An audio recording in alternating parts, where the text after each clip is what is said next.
नमस्कार, मैं हूं आपके साथ अंजना और आप देख रहे हैं 009 न्यूज टीवी नेटवर्क। चलिए शुरुआत करते हैं आज की खास खबर से। राज्यों में अगर ऐसा हुआ तो 4 वर्ष के लिए होंगे विधानसभा चुनाव, जाने पूरा खेल। पूर्व राष्ट्रपति रामनाथ कोविंद की अध्यक्षता में गठित कमेटी एक देश एक चुनाव की संभावनाओं पर विचार कर रही है। यदि इसे लागू करने का निर्णय हो भी गया तो लोकसभा और सारे राज्यों के विधानसभा चुनाव एक साथ करवाने के लिए निर्वाचन आयोग के पास संसाधन नहीं है। जहां तक मेरा अनुमान है कि एक साथ पूरे देश में लोकसभा और विधानसभा चुनाव करवाने के लिए भी कम से कम 2 साल का समय लगेगा। वजह है बड़ी संख्या में ईवीएम की आवश्यकता। फिलहाल निर्वाचन आयोग के पास उतनी मात्रा में ईवीएम नहीं है। अन्य संसाधन भी जुटाने होंगे। इसके अतिरिक्त भी सभी राज्यों की विधानसभा के कार्यकाल में एकरूपता बनाए जाने के लिए भी मशक्कत करनी पड़ेगी।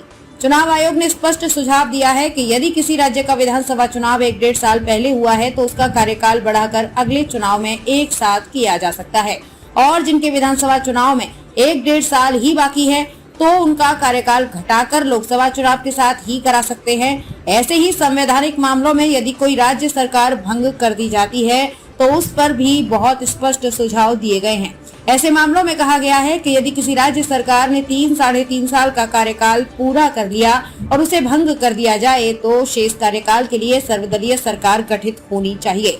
यदि इस पर सहमति न बने तो राष्ट्रपति शासन लगाकर कार्यकाल पूरा किया जाना चाहिए। ऐसी कोई सरकार जिसका कार्यकाल 3 से 4 साल बचा है, ऐसे मामलों में बचे हुए कार्यकाल के लिए राज्य की विधानसभा का चुनाव कराया जाना चाहिए, यानी वो उपचुनाव की तरह होंगे।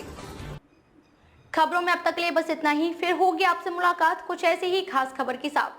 तब तक के लिए नमस्कार और देखते रहिए 009 न्यूज टीवी नेटवर्क।